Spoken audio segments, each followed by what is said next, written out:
Okay, we'll get started here. Thank you all for being here tonight. Welcome. I am Cindy Christian, Director of the Alworth Institute. First, I want to make some quick announcements. The Alworth Center for Peace and Justice Studies holds a program on resilience and voting rights tomorrow evening, Tuesday, October 18th at 7:30 p.m. in the Mitchell Auditorium at the College of St. Scholastica. A panel of local experts will speak on this timely and very important topic. The final schedule for the UMD Alworth Institute's programs is completed. There's a list of those programs in the back if you'd like to check them, or you could go to our website, www.alworth.org. We have a brown bag talk this Thursday at noon in the library rotunda focusing on women's health and policy in Europe. The next evening lecture will be November 15th at 7 p.m., again in the library rotunda, and we'll focus on Liz Truss, the UK Prime Minister, with the subtitle, How the Wheels Came Off. In Italian, it's going to be given by our former director, William Henderson, and he thinks about changing the title every other day, I think, in terms of what's going on in the UK. Tonight, we have Thomas Hanson, a retired U.S. Foreign Service officer. He's our featured speaker talking about sanctions as a U.S. weapon of choice. For many years, as probably many of you know, he has been speaking here at UMD and advising our students on internships and careers with the U.S. State Department. In this capacity, he serves as the UMD Alworth Institute Diplomat in Residence. When with the U.S. State Department, Hanson's foreign postings included East Germany, France, Norway, the Soviet Union, Sweden, and Georgia. He also assisted in opening new embassies in Mongolia and Estonia. He's worked on the Foreign Relations Committees of the U.S. Senate and House of Representatives. He was Director for NATO and European Affairs at the Atlantic Council of the United States in Washington, D.C. He serves on the St. Paul-Minneapolis Committee on Foreign Relations and as a lecturer consultant for the Minnesota International Center, which is now known as Global Minnesota. He is an occasional foreign affairs commentator on Minnesota Public Radio and serves on the board of the Minneapolis chapter of the Oslo Center for Peace. He graduated from the University of Minnesota with a BA in International Relations. He holds graduate degrees from the Fletcher School of Law and Diplomacy at Tufts University, the Geneva Institute of Advanced International Studies in Switzerland, and the National School of Administration in Paris, France. So please join me in welcoming Thomas Hanson.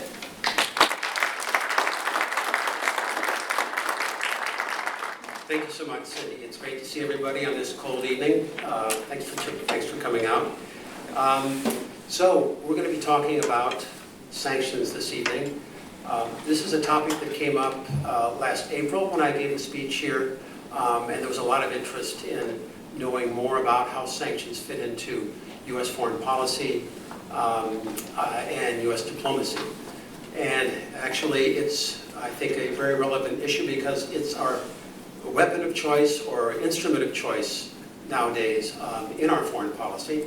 So I'm going to describe sort of what sanctions are, some of the history, and then give a few examples of where sanctions are being used today. Obviously, Ukraine, following the tragic, barbaric Russian invasion of this country, is one of the key areas for our sanctions, but of course China is another, and even some of our allies, potentially Saudi Arabia. So I'll try to sketch out how they're being used today, as well as sort of the theory of sanctions.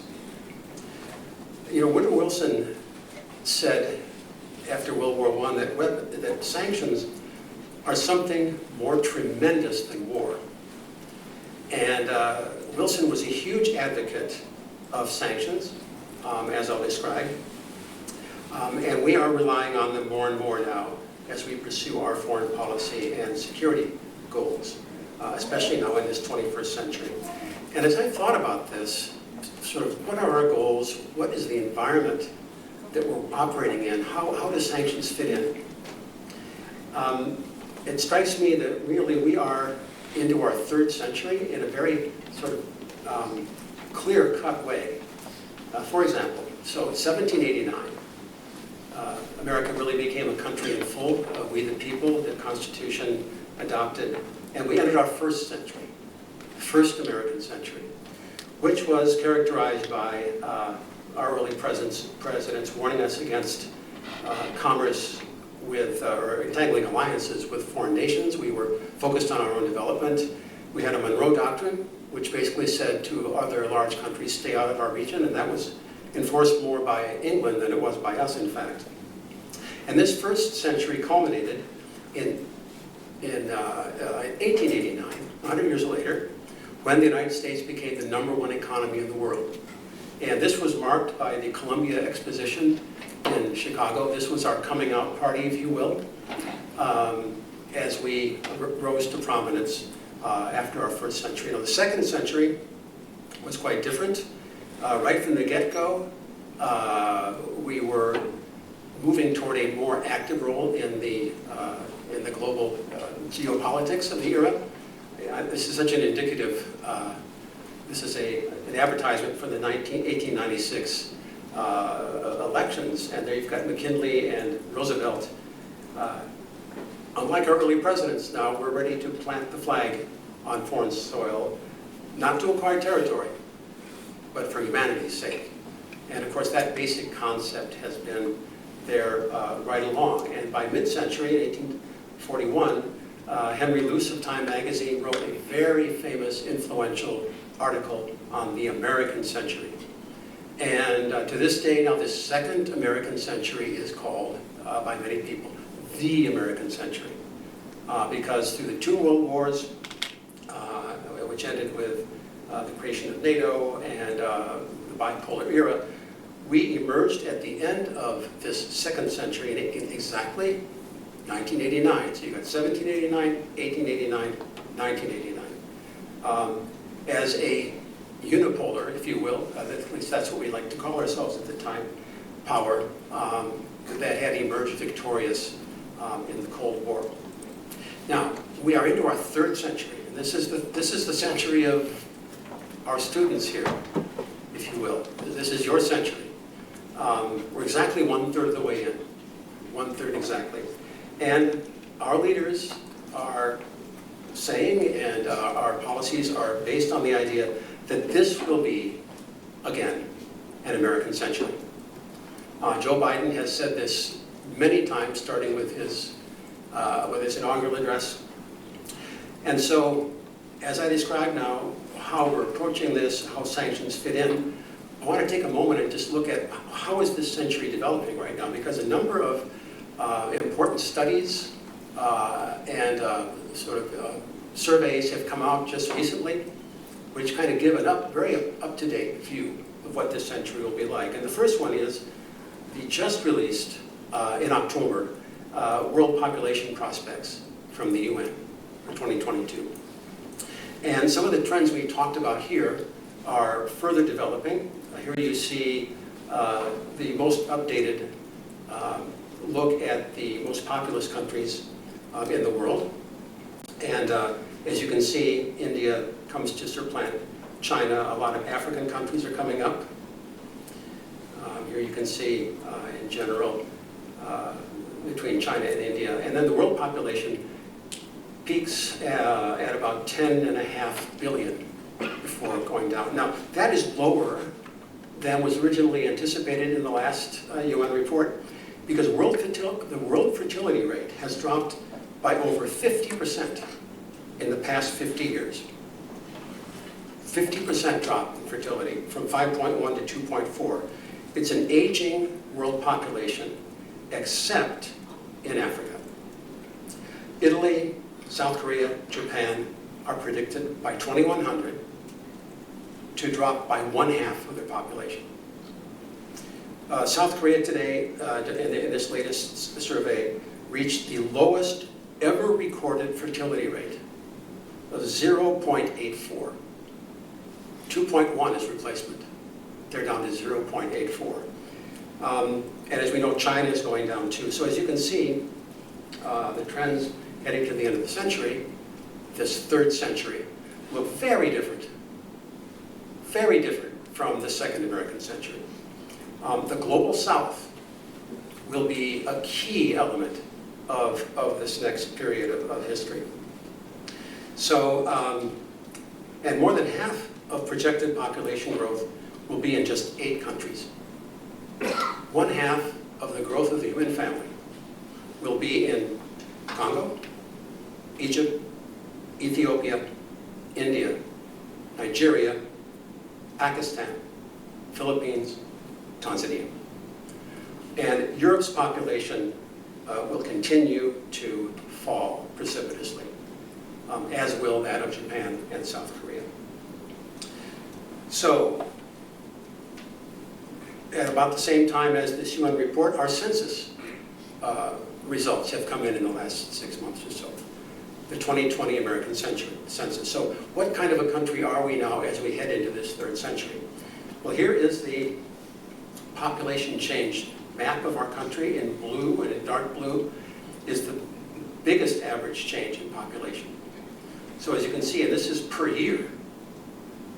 So over a 10-year period, some of these darker blue places are growing by 20%. And then you go to the ones that are losing population. The census released a report titled 50 States of Gray. We all know 50 Shades of Gray. Once again, this is the aging of the U.S. population. And the fastest growing urban area, metropolitan area in the United States is the Villages in Florida, by far, which is a retirement community that is growing by leaps and bounds. Most of the fastest growing places are in Florida, as you can see, and in the Southwest. So the U.S. population grew only 7% in this last census, the lowest since the 1930s. And especially dramatic is the collapse of the number of under 18s. We are not having kids. Thankfully, we're becoming more diverse. So here you can see adults over 18 in the 2020 census and children under 18. And you can see that the changes in diversity, as we all know, are much more pronounced in the younger generation, but there are fewer of them.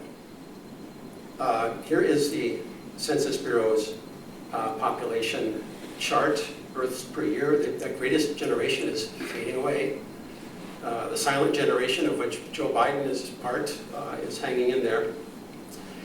But for example, under 18s, from 1990 to 2000, America had a surplus, an extra 9 million under 18s born during that decade.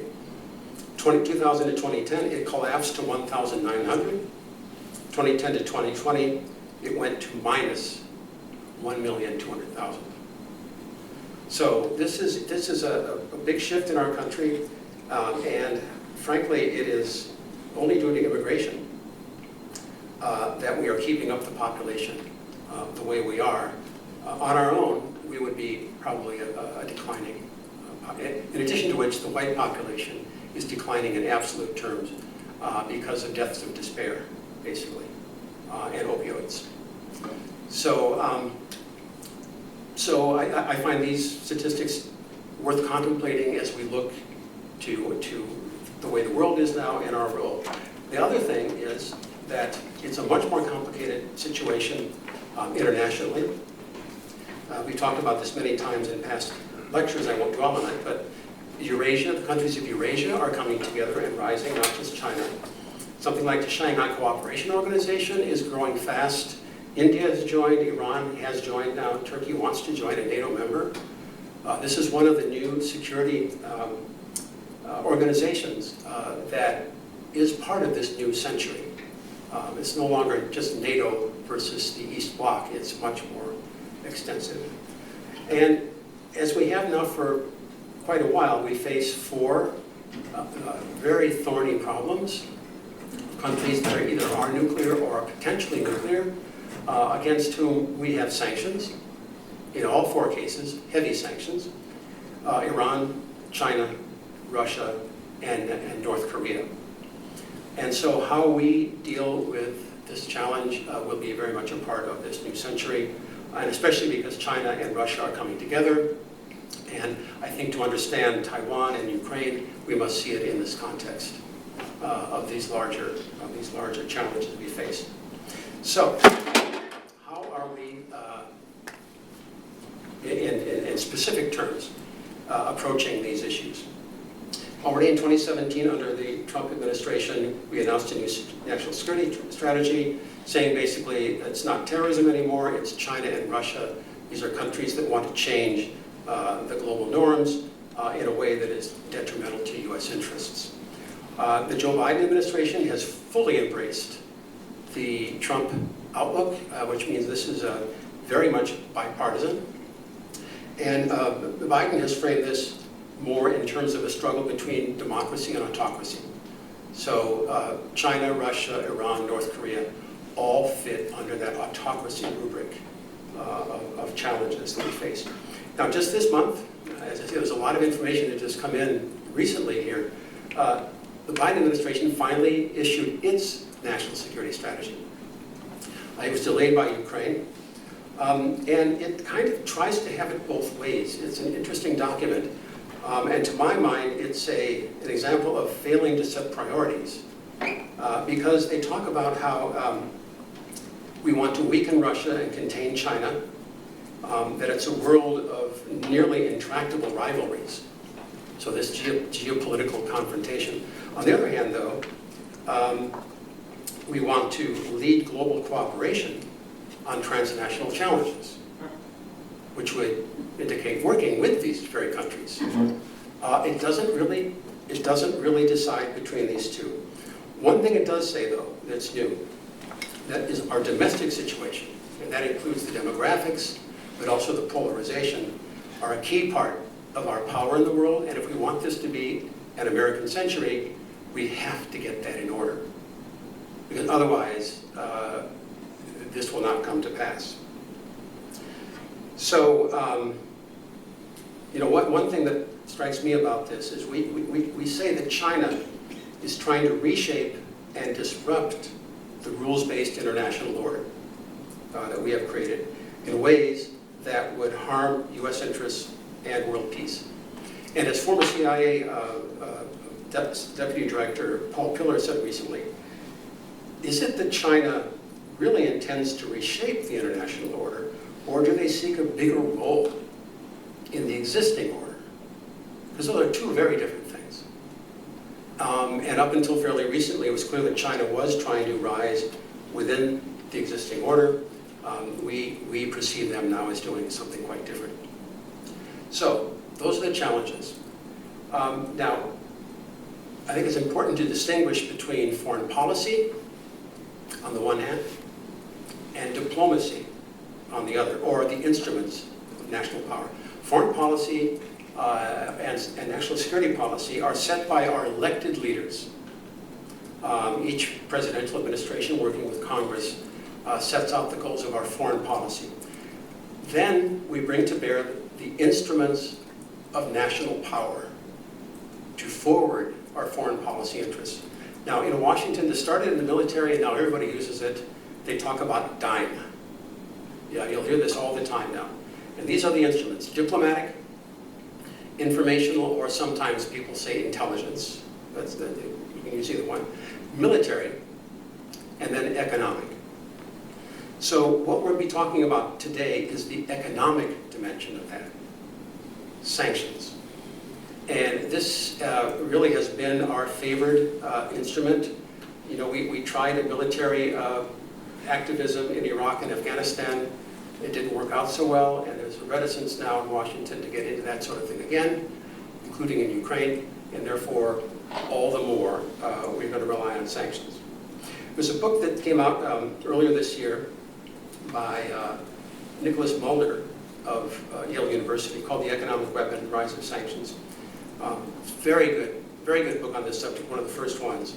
He points out that sanctions have been used all through human history, whether the Sparta's blockade of Athens, the blockades during the Civil War, World War I, the United States with its Navy blockaded Germany.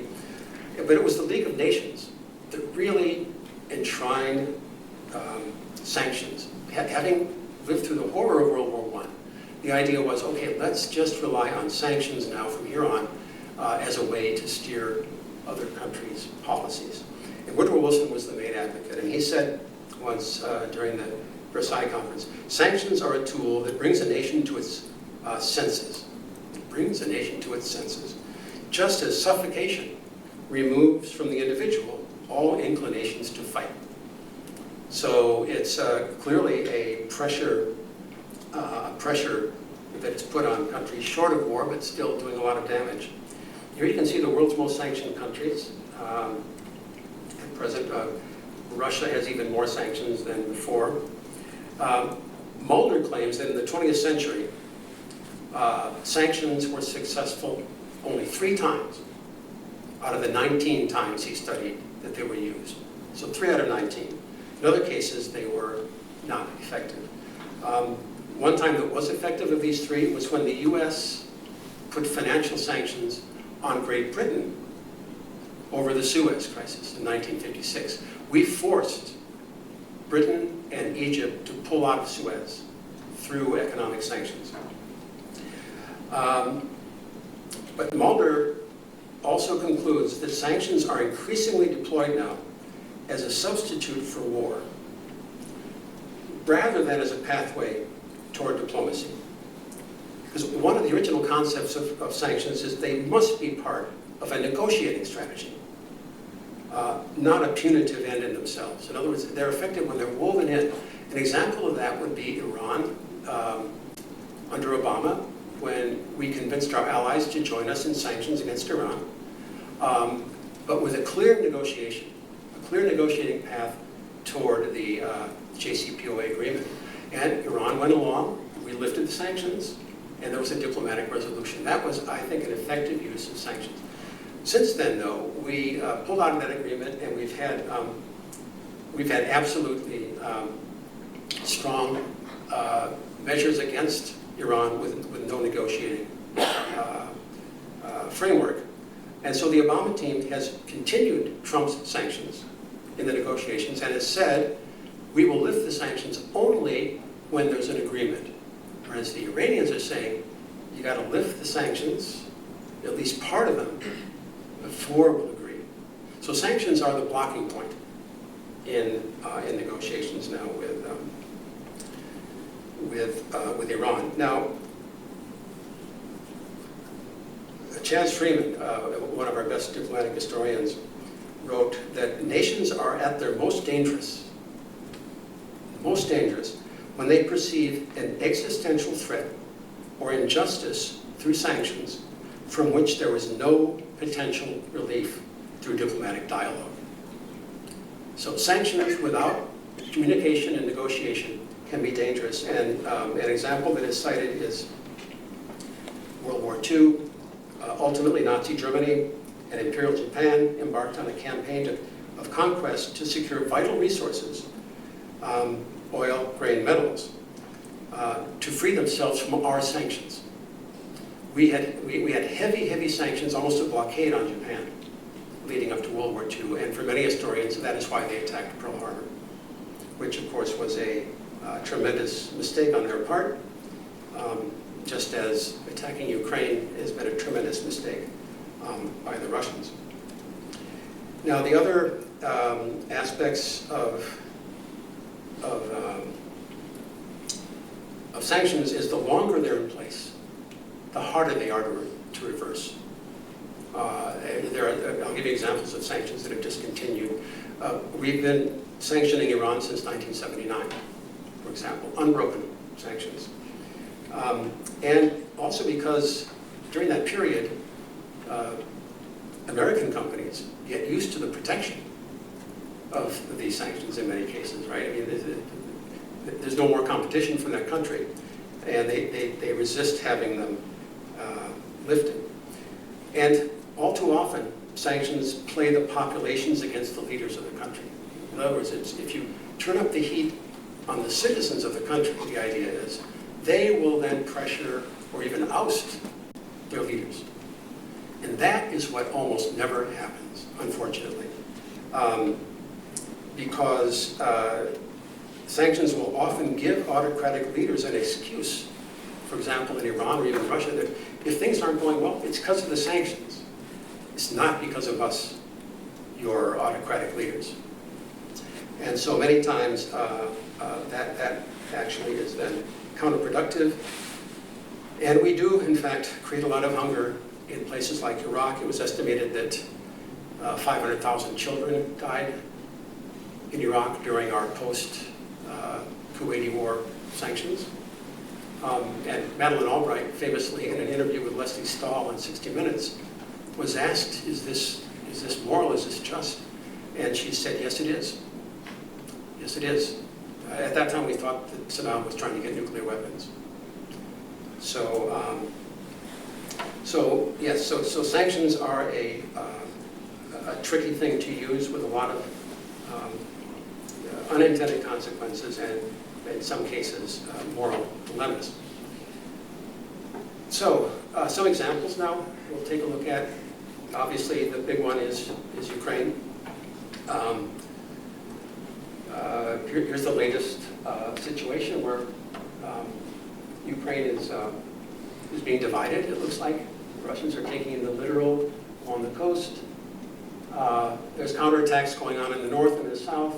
In the south, they're not getting too far. In the north, they've had some success. I spoke with a colleague, actually he spoke in the Twin Cities this week, and recounted talking with a high official some years ago, I think after 2014 and the Crimea seizure by the Russians, and kind of asking the question, well, where will this go if we try to expand NATO and it goes further? And he says, well, eventually we'll get 2/3 and they'll get 1/3, which is a very cynical thing to think about, and especially because it looks like that's kind of what's starting to happen, although it's far from over, and we're still supporting the valiant Ukrainians in their attempt to maintain their freedom and dignity.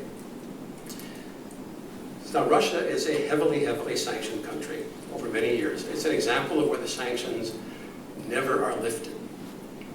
So, for example, you can see the various reasons that we have sanctioned them, and there's more since Ukraine. But already back in 1974, we put sanctions on Russia to force them to allow Russian Jews to emigrate to the West. They were being held captive, and this was called the Jackson-Bannock Amendment. That's Scoop Jackson of Washington State. And this pitted Jackson and the Congress against Henry Kissinger, who wanted to pursue détente and wanted to put the Jewish question, even though Kissinger himself is Jewish, put that second. Those sanctions were in effect until just a couple of years ago. All through the 1990s, when Russia was trying to reform and was emerging, Jackson-Bannock never came off the books. And it's a perfect example of how once sanctions are in place, they sometimes never are lifted. And they were morphed then into the Magnitsky Law. This is Sergei Magnitsky, who is a lawyer in Russia who died under mysterious circumstances, probably was killed. And his partner has Bill Browder, who worked with him in Moscow, has launched a worldwide campaign to have all countries pass laws now punishing Russia for this, and other countries for human rights violations. So the sanctions against Russia are certainly nothing new. And so the effectiveness is the question. Now, the latest round of sanctions on Ukraine came after the horrible invasion on February 24th. Janet Yellen, our Secretary of Treasury, has been taking the lead on this, but also Katerina Tai and Gina Raimondo, a number of the high officials at Commerce and elsewhere, have been pressing the sanctions against Russia. So right away, after the invasion, we removed their major banks from the SWIFT accounting system. All the digital accounting in the global economy goes on there. And we got the Europeans to agree to stop accepting Russian oil and gas. Germany has said that they will fully cease any imports by 2027. And so they've been gradually ratcheting down. There's been a lot of pressure to stop all imports immediately of oil and gas. That's a problem because Europe gets 30% of its oil and 40% of its gas from Russia. Germany gets 60% of its LNG from Russia. So this is a tricky proposition, and the Europeans are feeling it already. We're heading into a cold winter, and it's kind of hard to see, but you can see how much energy prices have risen even by summer, and it's only gotten worse since then, especially because Russia has been turning the spigot on and off in these pipelines, and then just a couple weeks ago, there was a sabotage attack on both pipelines coming out of Russia, Nord Stream 1, Nord Stream 2. This is an interesting event because the Russians claim that they did not do it. We do not believe them.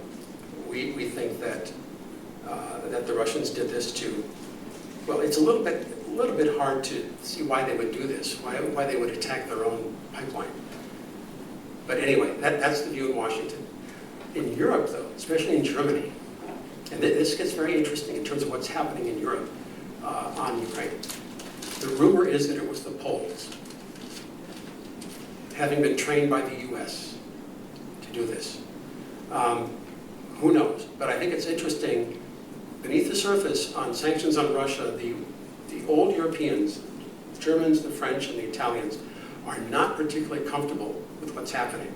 Whereas the East Europeans, the Baltic states, the Poles, are gung-ho on board. And so there are divisions developing under the surface in Europe about what the next steps should be, whether we should negotiate.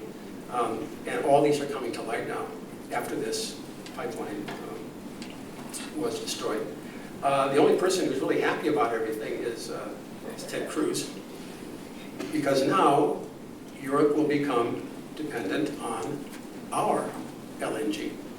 So as Tony Blinken said after the pipeline sabotage, he said, this will have no impact on European energy resilience.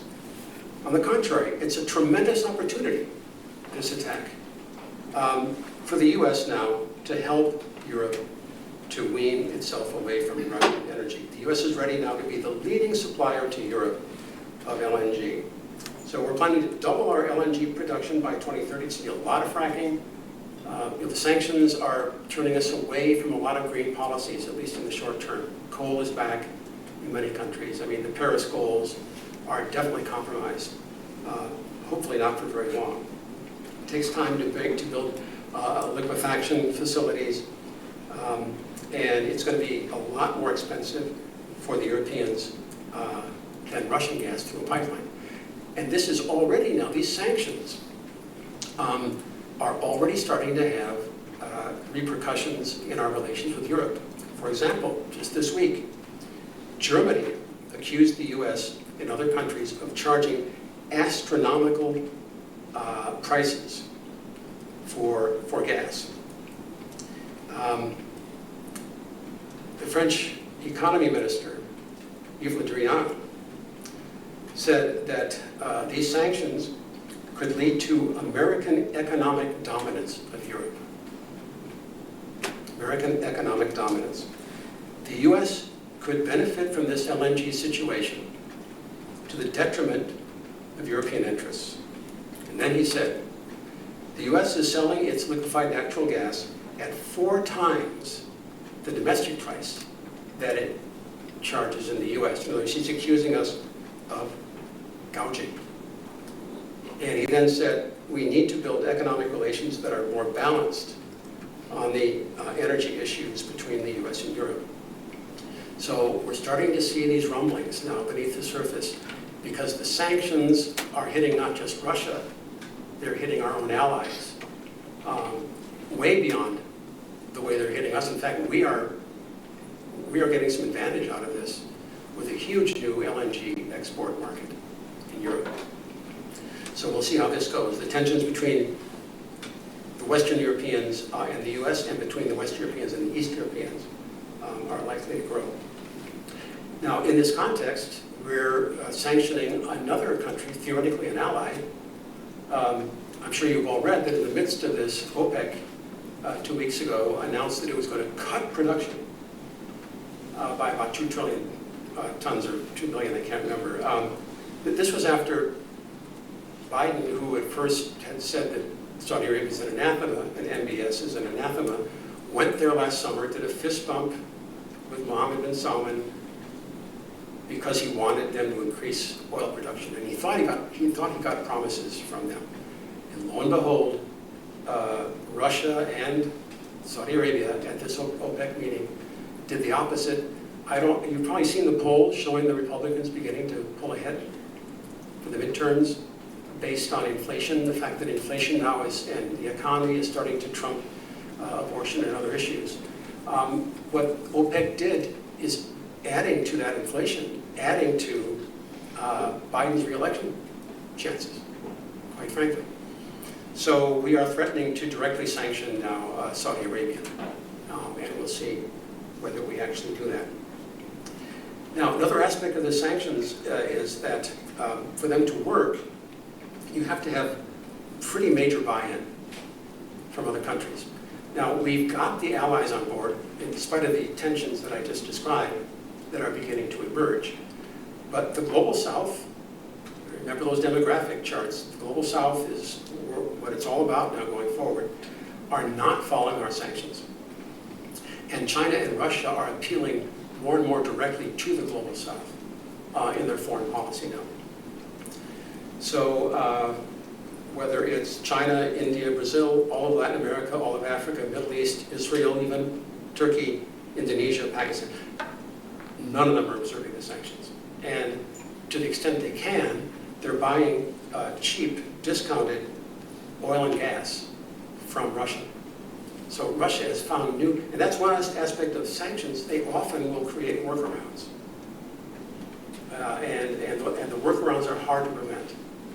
So, the Indians and the Russians have very close relations dating from the Cold War. India gets a lot of its weaponry from Russia, and now it's getting unprecedented amounts of cheap oil and gas. As is China, as are a number of other countries. The most recent to jump on this bandwagon is Sri Lanka. This week announced that they are now going to start buying major amounts at a low price. They are, like many developing countries, in a real squeeze right now because of inflation, food inflation, energy inflation, plus central banks all around the world are raising their interest rates, as we all are feeling as we watch our stock portfolios. And this is making it more expensive for the developing world to finance its debts. So it's kind of a trifecta that's hitting the developing world. They're in worse and worse shape, and so they're more and more tempted to just turn to Russia for cheap oil and gas, as have India, China, a lot of other countries. So the United States obviously is not happy about this, but there isn't a lot we can do. In the developing world, food prices are going up. In the emerging markets in general, people spend 20% of all their income on food. In Africa, it's 40%. 40% of everything they earn is spent on food. So when you have food inflation, it is very, very severe and very serious.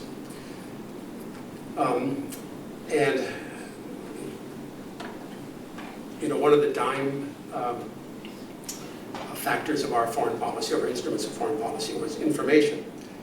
And we have been very active and actually very effective in our information war, if you will, that the invasion of Ukraine has caused these problems, not the sanctions. This is our line.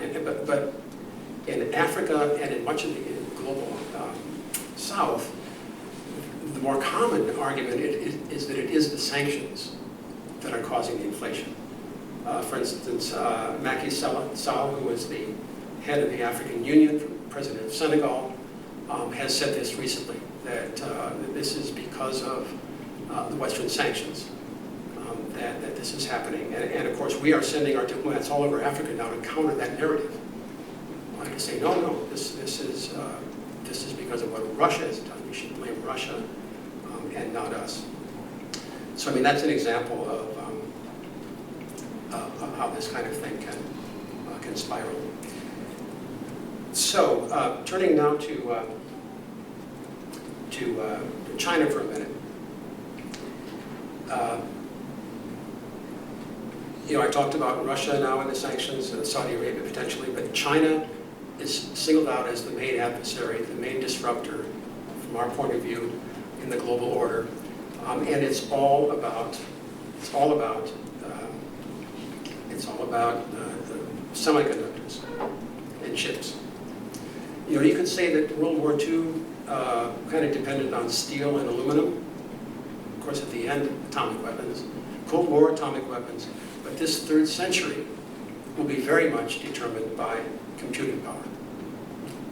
Putin has said whoever controls the semiconductor industry will control the world, targeting all kinds of quantum weapons. There's just endless possibilities for the good, obviously, but also for military. In the 1960s, we began offshoring all of our chip production to Hong Kong, Taiwan, and Singapore. And this was to save money because we found ourselves in competition with Japan. Remember back then, Japan was like China now.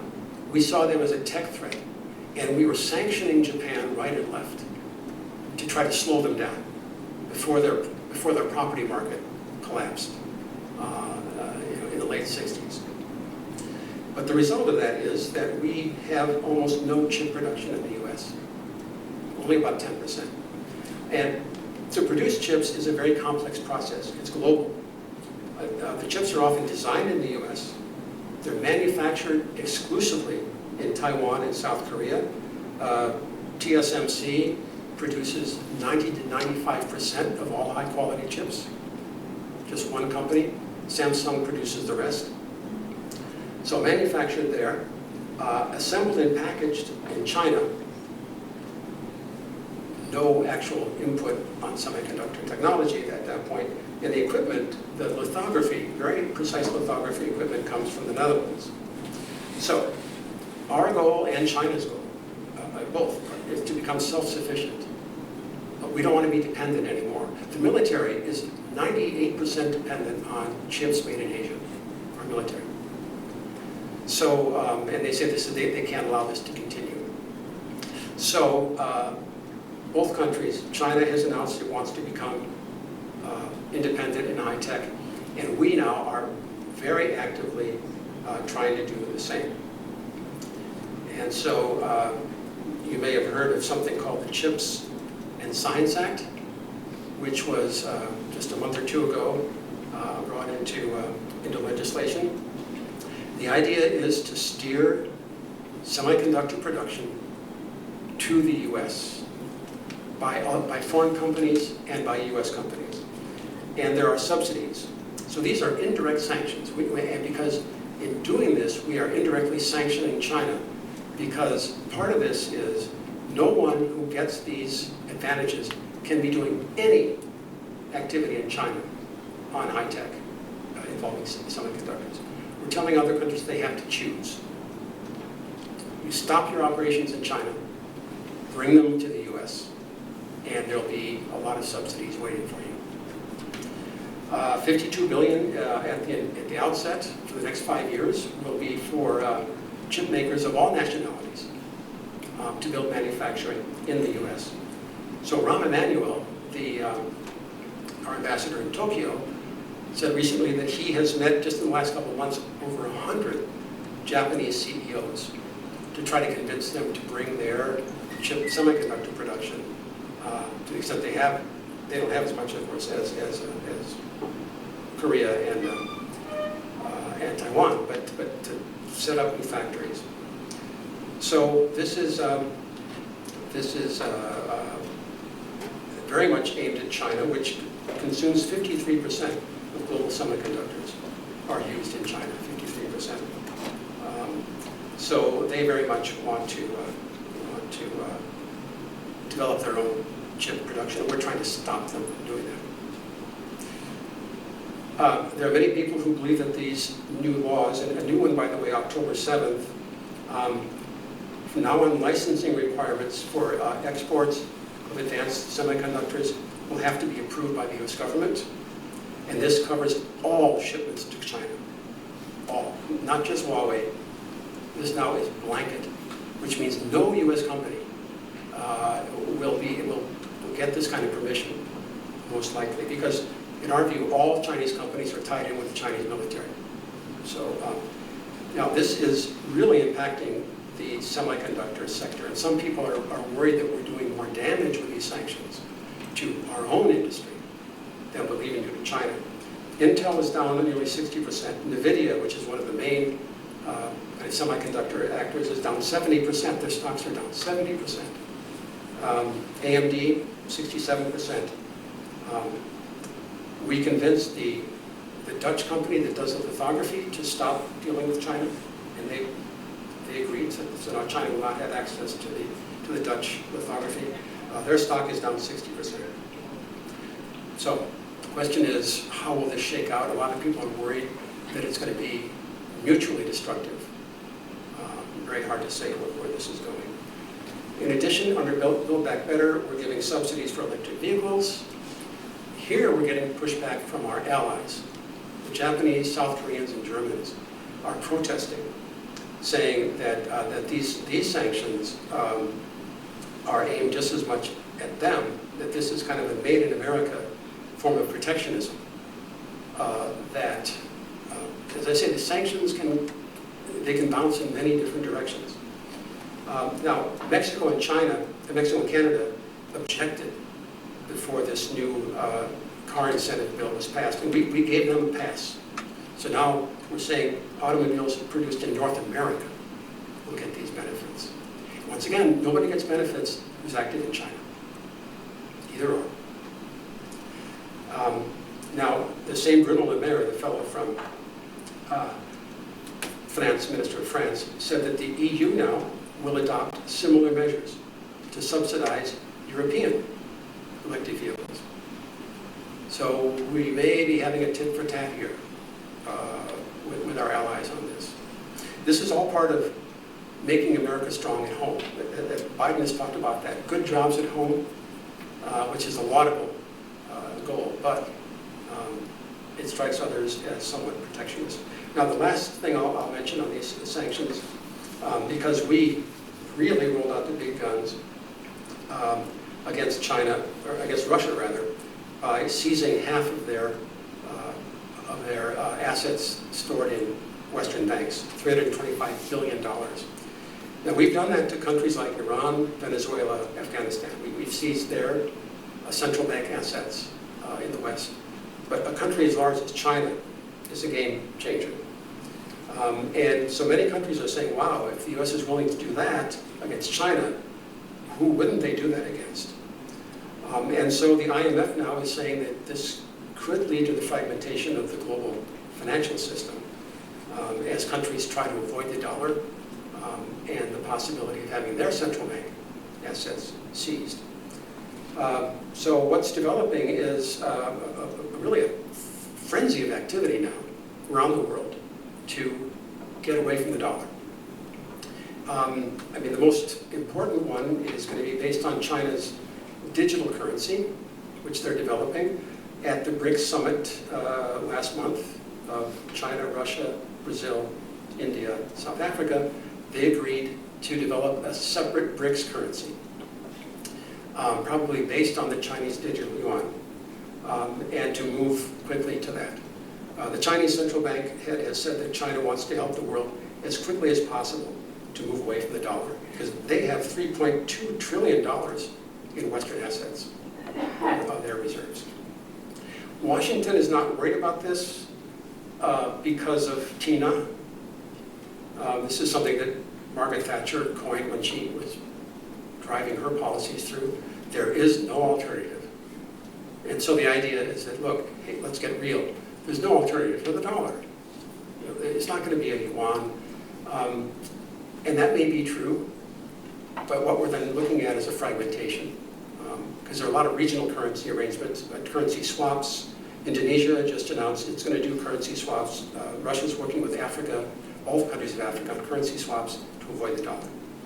So the dollar share of global reserves has gone from about 70% about 10 years ago now to under 59. So once again, this is indirectly a result of our sanctions on Russia's central bank. So the blowback is often unpredictable. So I had a couple more things to say. Maybe I'll just zip through a couple of things before we go to questions. Because, you know, we have the other dimensions of instruments. We do have diplomacy and we do have military. And how are those things faring?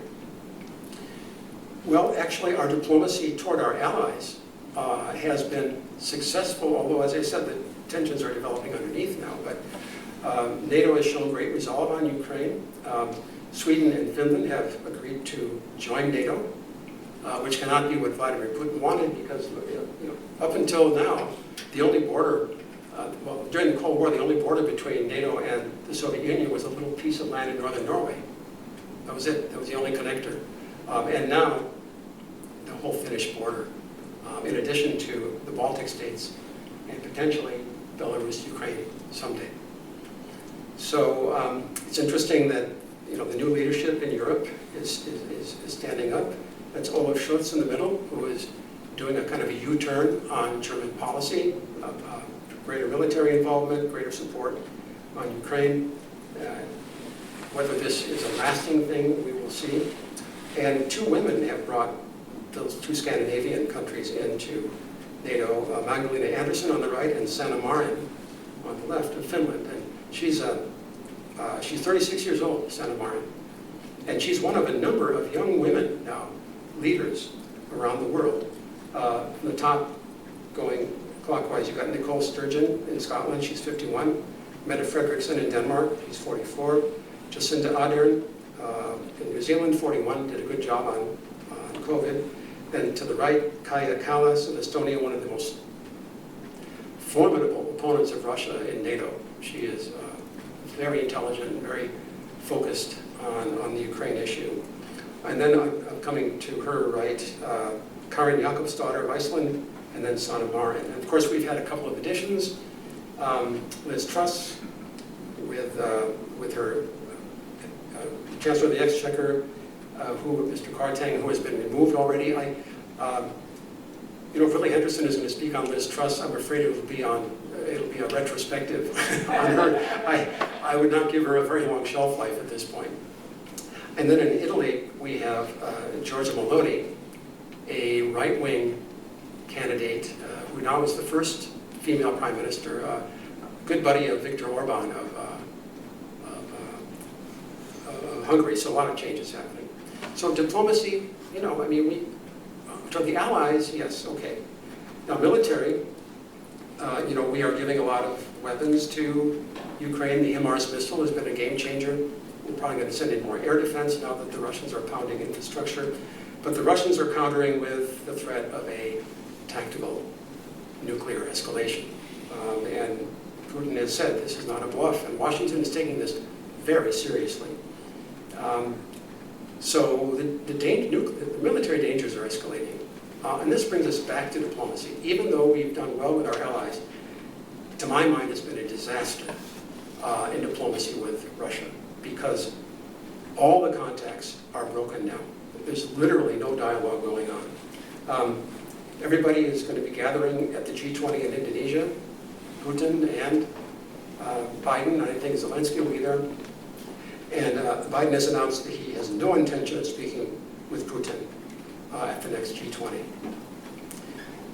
Our relations are pretty much dissolved. I'm hearing from friends at the American embassy in Moscow about the situation there. But when I was in the political section there, and the political section does the diplomacy, we had about 17 political officers.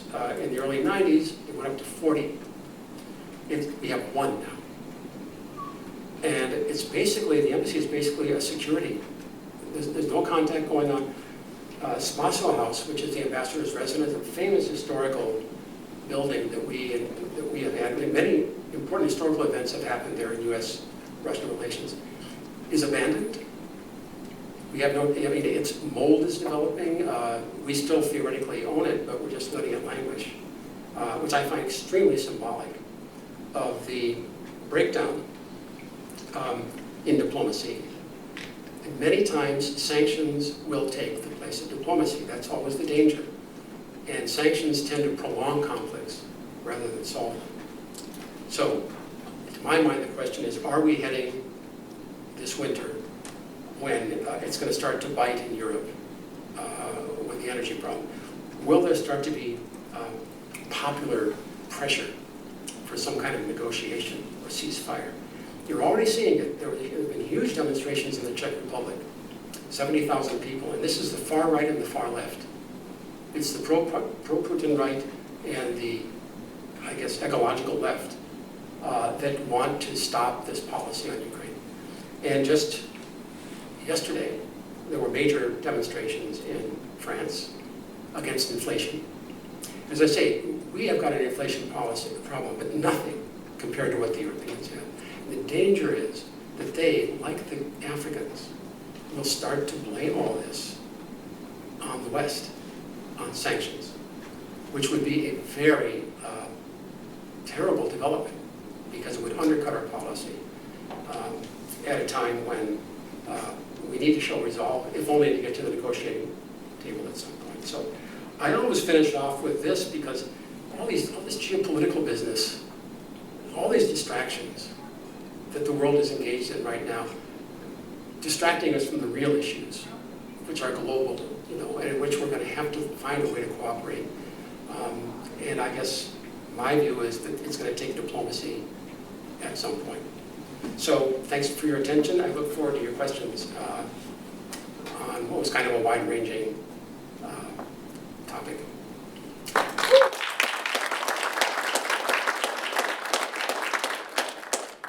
I'll sort of, point to you and then I'll repeat the question. Did I solve all the problems there? Any questions, comments? Yes, Rob. Tom, there were some Americans that were released that had been fighting in Ukraine. Yes. That's not the result of sanctions, I suspect, but somebody was working behind the scenes, which I can only call diplomacy. Can you comment, give us some insight of how something like that can occur, and does that give you some hope for diplomatic? So the one area, the areas where we are talking to the Russians is to spell out for them very clearly what we will do if they do certain things. So for example, we've been meeting with them to basically say, look, if you use a nuclear weapon, here's what you can expect from us. So, which is not quite the same as negotiating. It's threat, counter threat. And then, of course, whenever a U.S. citizen is involved, that takes precedence over everything. And so, yes, we've been negotiating. A lot of the negotiating is going on between the Ukrainians and the Russians, but we've been involved. And so, for example, at the G20, Biden has said he has no intention of speaking to Putin, but that one thing we might discuss, if they're willing, will be Brittany Griner, right? The imprisoned basketball star. But, he said, I won't be the one, I refuse to talk to Putin. It'll be Tony Blinken talking to Lavrov, right? Now, whether the Russians will, they very much want to get a nefarious, very nefarious character named Victor Bout. He was one of the great arms dealers. He was arrested in Thailand. He's wanted in many countries. And for some reason, the Russians want to get him back. And so there could be a deal with Brittany, and I think there's one or two other Americans in Moscow, to get this terrible, I'm sure that Washington does not want to let this guy go. But then again, if we can get Brittany out, then maybe it's worth it. So yes, diplomacy is happening on those levels, but to tell you the truth, when it comes to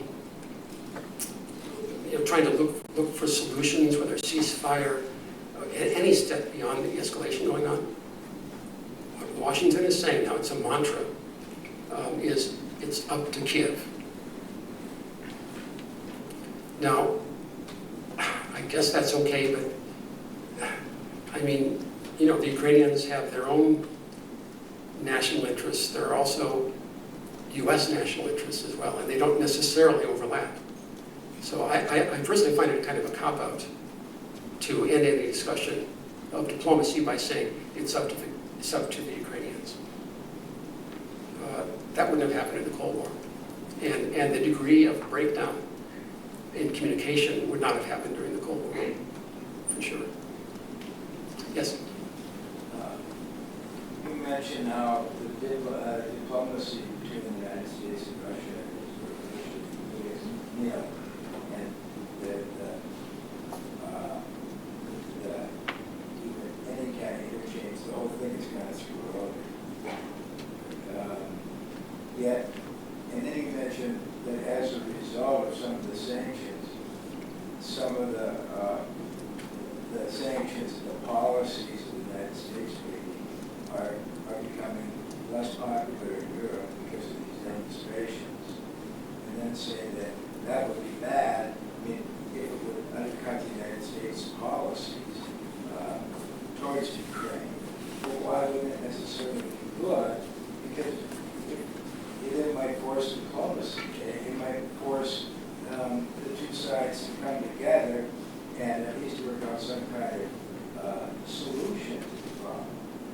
So the question is, Well, the question is, why if the Europe starts, Western Europe starts fragmenting, and because of inflation and it's blaming it on the sanctions, and they start advocating against the U.S. policy and the sanctions, the hard line, why not have my Yeah. that be good? right, exactly, that's a good question. So in essence, the question is, with the policies we're pursuing now, on sanctions, on galvanizing our allies, but not really putting a premium on negotiating with the Russians at this point, why would demonstrations in Europe, some of the expressions of coming out of the energy crisis there, why would these demonstrations necessarily be bad? Because they might actually lead to pressure for some more diplomacy. Is that kind of the... No, it's a catalyst. Pardon? Yeah, catalyst. The catalyst for that. And, I mean, there are some people who think that that's the case, but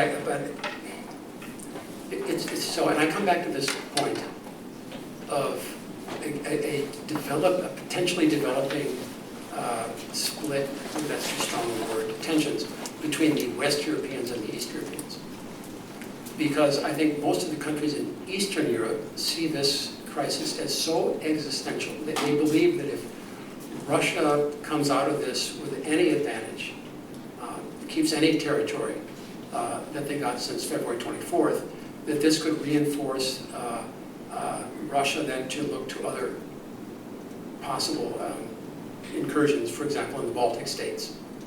Right? So, and the Poles are also very much so. For the East Europeans, no amount of economic distress would dislodge them from the current position. And ironically, the East Europeans are closer to the US and to the UK on this. In other words, they have strong allies for this approach in Washington and in London. So on the other side, you've got the old Europeans, as it were, the original founders of the EU and such, who are potentially going to be facing these kind of popular demonstrations. Now, as I said, there was one in Prague, too. I mean, so that it's not just in Western Europe that this may happen. But I don't see the demonstrations deflecting our policy. I do see them exacerbating splits within the Western Alliance and within the EU directly. Because there are more and more signs of that. Yes? Is it up here, Tom? Or where? Let's see. Yes. Yeah, up here, that. Anthony Blinken, he said that the purpose of our policy was basically to weaken Russia. Now Biden stated that he wants to dethrone Putin. Well, this is important to me because I have relatives in Denver. Now in Denver, the civil defense people are asking that we put together grab and go bags in case there's a nuclear attack on Denver.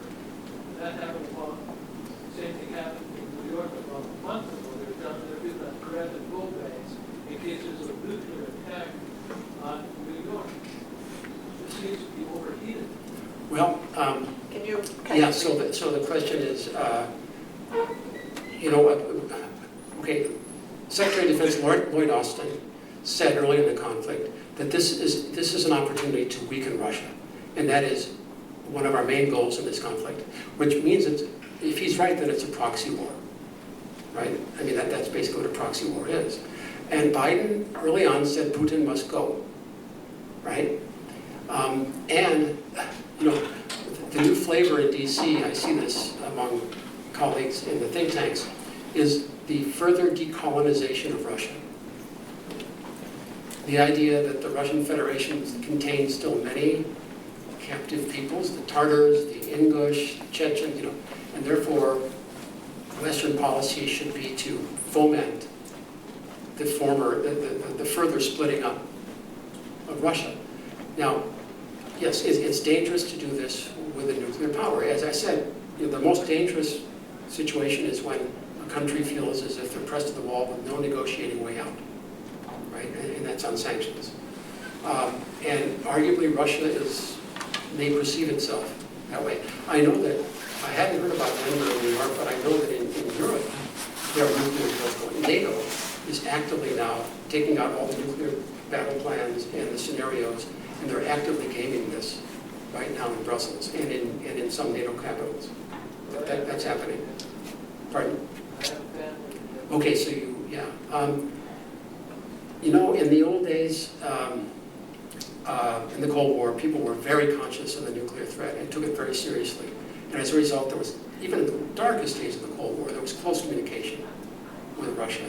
And I feel like since the collapse of communism, in the popular mind in the West, especially in our country, the idea that a nuclear threat has sort of gone away.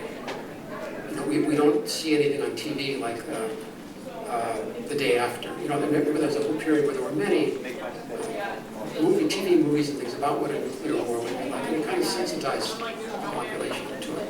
All that's gone now. So, and during the Cold War, there was a sense that you did not want to, quote unquote, lower the nuclear threshold.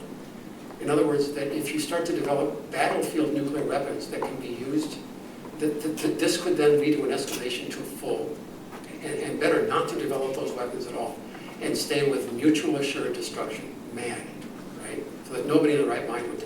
Well, the problem now is that the Russians think that they can use these things. That they have a doctrine called escalate to de-escalate, and they game it all the time. They've been doing it for the past 10 years, in which at a certain point they either detonate or attack with a tactical nuke. Now, a tactical nuke can go from very, very low yield to just under Hiroshima. That's all considered tactical nowadays. I don't think they'll do it, but their doctrine is, if they do that, then the West will respond with one nuclear strike. They will respond one more time, the Russians will, and then it'll stop. Well, can you really contain something like that once it gets underway? So the Wall Street Journal had an editorial or an opinion writer, like 2 weeks ago. The headline was, is the United States willing to sacrifice New York City for Kiev? I don't know the answer to that. If you believe deeply in this autocracy versus democracy paradigm, which our administration does, well then, this is a kind of an existential conflict. This is part of that. And we need to push. We'll see, this winter is going to be very fateful. The next 6 to 8 months will be very fateful, I think. Tom, there's a question here. Natalie's Yes. had her hand up for Yes. a bit. Yeah, thank you. I was wondering if you could speak to the economic effects of the sanctions in Russia. Yes. Because there's also, it seems like there's also, at some point Russia's economy is also going to be strained, especially given the mobilizational problems, and it's a separate issue, but the mobilizational problems that they're having right now. Absolutely. And so what I'm hearing is Just, that, can you repeat it? yeah, so what are the effects of these sanctions in Russia? Because there must be a lot of negative impact from these very severe sanctions that we have imposed. So just a week or so ago, the Economist had a cover story with a long article inside, "Are sanctions working?" And they concluded no. And they pointed to the fact, first of all these workarounds that I mentioned, where Russia is getting its oil and gas out. The ruble is the best performing currency in the world in the past 8 months. It went at the outside of the, see, how did this go? At the outset of the crisis, it was 72 to the dollar. It went then to 130 to the dollar, and then back to 61 to the dollar. Yeah. And so Russia is building up its reserves by selling massive amounts of its resources to the global south, to China.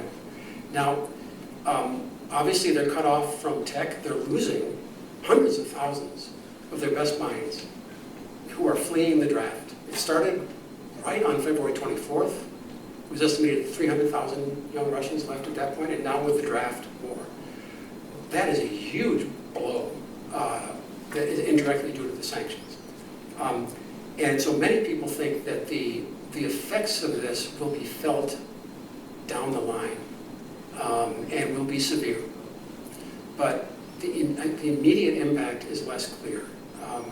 And of course, you know, Russia is kind of blowing through its heavy missiles and such. It's going to be hard for them to replace them because of the sanctions. And that's why now turning to Iran. Iran is sending things in, North Korea is sending things to Russia to try to make up for this. So I guess what I'm saying in a long-winded way is short term, the sanctions have been disappointing. Long term, they're likely to be significant. And largely because they're losing so many. I mean, the techies, they're losing the techies. Yes? So you mentioned that you have a hard time, you can't answer the question, but you can trade over New York City. No, I just said the Wall Street Journal posed that question. And you said you have a hard time answering the question. I feel like if you're a leader in the United States, that should be something very, very easy to answer. Yeah. So it has, since it is your own constituents, that your focus should be your own constituents. So it should be a very simple answer. Yeah. The other thing is, why did Boris Johnson go to Ukraine and tell them to stop negotiating with Russia? Can you repeat that? Yeah, so two things. If the question is, would you sacrifice an American city for a city in Ukraine, that since it's the duty of the U.S. government to protect U.S. citizens, first and foremost, that should be an easy question to answer. And I mean, that's true. And then the question is, how far do you go in a potential escalation pattern? You know, from what I see in Washington, among colleagues that I'm still in touch with and people there, it's like there are two paradigms that people have in the back of their minds. One is 1914, that the situation today is very much like the run-up to World War I, when it's a very complicated great power situation. A lot of, you know, there's a rising power in China, and we're sleepwalking toward a major war that nobody wants, and that we should wake up now. And that's Henry Kissinger, that's Peggy Noonan of the Wall Street Journal. I mean, there's a lot of, the other paradigm is that it's the 1930s. And that if you don't stand up to evil in time, it only spreads. And we should have stood up to Hitler and Mussolini earlier. That is the view of Tony Blinken. That is the view of Victoria Nuland, who is probably the most influential advisor in Washington now. So, on these issues. So, yeah, it's, and if you take the 1930s paradigm, you're willing to go further, I think, in a potential escalation. So, did I answer both questions? The other one was Boris. So Boris, yeah. So, and there were two parts to that. Why did Boris go? And why was anybody advising the Ukrainians not to negotiate? You know, when Zelensky was elected some years ago, his platform was peace. His platform was to negotiate with the Russians and get this straight. And I know that he, upon his doing office, he received threats from the nationalist forces in Ukraine, some of the militias like the Azov group, the right sector. So already there he was cowed. And at the beginning of the crisis, he also talked about, you know, we're willing to go neutral. He came out and said, you know, we're willing to have a neutral Ukraine. We won't join NATO. And there are all kinds of speculation about why he changed that position. I can't confirm that we and the Brits weighed in to say, don't do that. I don't know for sure. He did. Yeah, I heard reports like that. And of course, Liz Truss even more. She's even more pro-Ukraine. Now, don't forget, at that point, Boris Johnson was trying to save his skin and was trying to strike a very high profile as being essential to the whole Ukraine situation. So that was another one of his. Is there an idea that maybe NATO was the original aggressor? It's not saying that Russia is right in the invasion, but maybe that we can understand the enemy on a certain level where NATO was the original aggressors. They're its only response to us. Yeah, so some people, and it's true, some people will say, well, I mean, John Mearsheimer, for example, University of Chicago, said straight out that the West caused this war by expanding closer and closer to, so he's, you know, his famous book is The Tragedy of Great Power Politics, right? So he thinks that it's all tragic. Human life is tragic, and great powers act a certain way. And one way they act, he says, is they will always react to encroachment on their immediate periphery. So we had the Monroe Doctrine. When the Russians were getting into Cuba, we were willing to go nuclear. You know, I mean, and the Russians will often throw this in our face and say, they will say, why are you having such a hard time understanding our reaction here? You know, we agreed to the Baltic states coming in. You know, we've given a lot of ground, but since 2004, we've said no. And of course, our answer is, the Ukrainians have the right to make any decision they want. We're not going to make decisions over their head. You know, that part of Europe has always been divided up between big powers, and we're not going to get into that game. That's how we respond. And then, and a guy like Mearsheimer says, you know, you're being naive, or you have ulterior motives. That's kind of the way he. So, I don't know. I was active when NATO expansion began. And I remember in 1994 when Clinton made the decision, something that the first Bush would not have done. There was still talk about a larger European architecture. And most of the experts in Washington were against it. I mean, Bill Perry, the Secretary of Defense, threatened to resign in 1994 over the initial expansion. I mean, that's all water under the bridge now. But yeah, as always, there's a narrative, there's, you know, there's what they call the security dilemma, where actions by one country that the country sees as defensive are perceived as offensive by the other country. You know, we always say, you know, NATO is not going to invade Russia. Don't worry.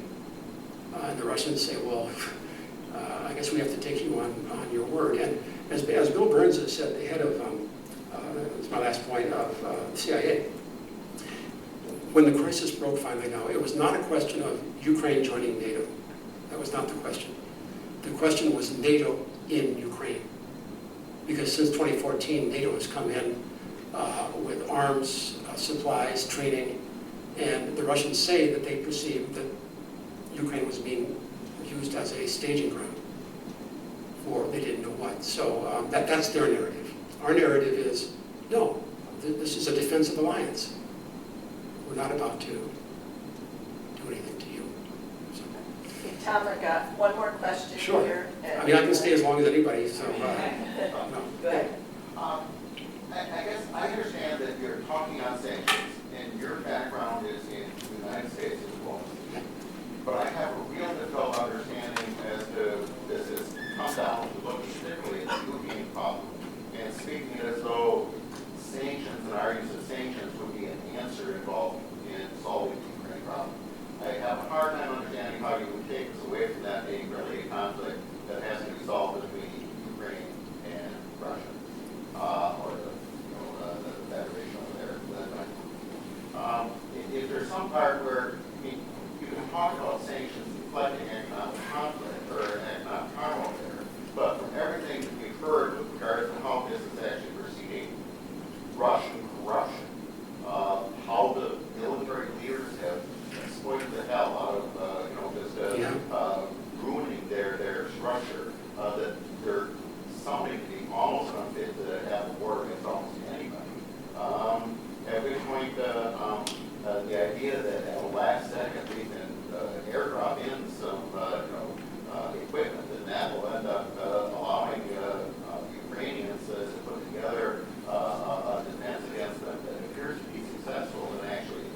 a lot of animosity toward an existing Biden administration.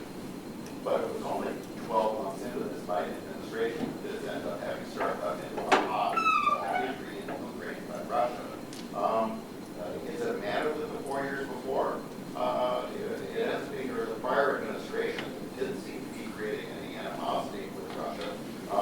It's a matter that you end up looking and saying that was then somehow a failure of diplomacy to use that apparent friendship that resulted in the conflict with Ukraine? Well, there's a lot in your question. I mean, this has been developing for decades, first of all. I mean, in fact, this is an example of a collapsing empire. When empires collapse, you almost always get conflict along the periphery at some point. Right now, there are 3 going on. Azerbaijan and Armenia and Kyrgyzstan and I think Tajikistan, right, are bubbling up now. And of course, Ukraine is the mother of all these post-colonial, post-empire conflicts. So, yeah, I mean, so for Vladimir Putin, it goes back to the Soviet era, that the Soviet Union, being communist, underestimated the nationality question and allowed Kiev to become a republic within the Soviet Union. For Putin, that was the big mistake. They should not have been allowed to have their own consciousness within the Soviet Union. He blames, Putin is a 19th century figure, very much. He doesn't want to restore the Soviet Union. He hates the Soviet Union. So the really turning points, and so Putin came in 2000. 2004, the third wave of NATO expansion included the Baltic states. Putin said at that time, fine, okay, the Baltic states are part of the West, even though they're right next door to St. Petersburg. All right, but no further, and not Ukraine. So since 2004, they've been signaling that this is a red line. So should we have done more diplomatically? Because in 2008, George W. Bush decided to push actively for Ukrainian and Georgian membership in NATO. Should he have done that? Our European allies vetoed it. The Germans, the French, and the Italians vetoed that idea in 2008, saying it was too provocative. The Trump era is interesting. There was a bromance on the surface, but his administration on the ground was really building up Ukraine. Obama refused to give lethal weapons to the Ukrainians, thinking it was too provocative. He refused. The Trump people went right in. A guy named Kurt Volker headed it up. I don't think Trump knew. I don't think Trump was aware, frankly, of what the administration was actually doing in Ukraine. Because the strength that they're showing right now was developed during the Trump years. All the while he was, and most of the breakdown in diplomacy at the working level happened during Trump. The closure of consulates, the reduction of staffs. All the while he was being so friendly to Putin. So it's a very enigmatic period. The difference now is my final point. The Biden administration is much more organized. The Biden team was the Obama team, would have been the Hillary team. All these, Jake Sullivan, all these guys, Kurt Campbell, it's the same bunch, and they're very disciplined. So they did 2 things about 4 or 5 months into the administration.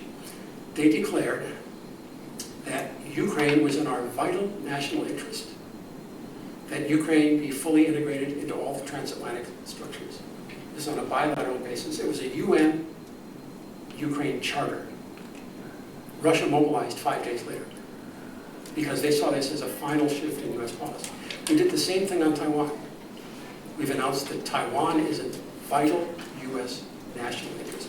When you start throwing that phrase around, other countries pay attention. The previous administrations have not done that. So was that a mistake?